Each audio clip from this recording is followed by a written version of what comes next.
the van that we toured out of, a bright red van called Rooster. And my wife hates that thing. All the hubcaps have fallen off of it.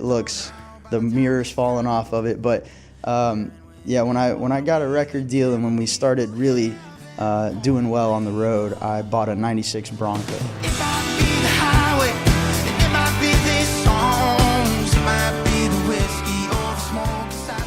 You know, you have been rising up the ranks really quickly. What do you find to be your biggest attraction? People are trying to pull you in different directions. How do you put your guard up? Whew, that's a good question. I think the most important thing that I'm learning through the process of, I was an independent artist for a long time. Now I have a major label and I have a lot of people helping elevate what I do. Right. And the biggest thing to me is not losing sight of the original intention behind being a musician in the first place, right? It was always about creating great and unique art that I believed in.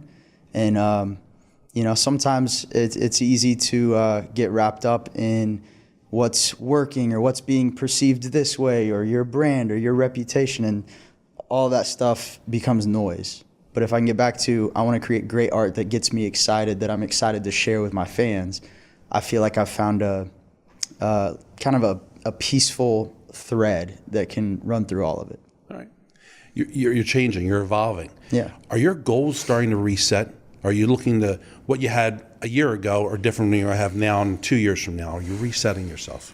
Yeah, absolutely. I think when you stop doing that, you're probably in trouble, But yeah, to me, I think what I'm learning this year is one, to be always looking towards what's next and constantly striving to improve on your craft. But also, the biggest thing that I've learned in this last year is that no matter what sort of success you attain, if you don't learn how to be grateful for what you already have, then that's just always going to be an unattainable thing.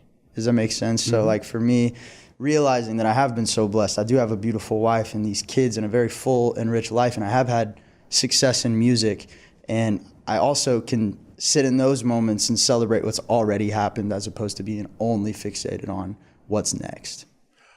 So you have the family, you have the kids. Have you starting to spend that money on yourself and your family, getting your new toys per se?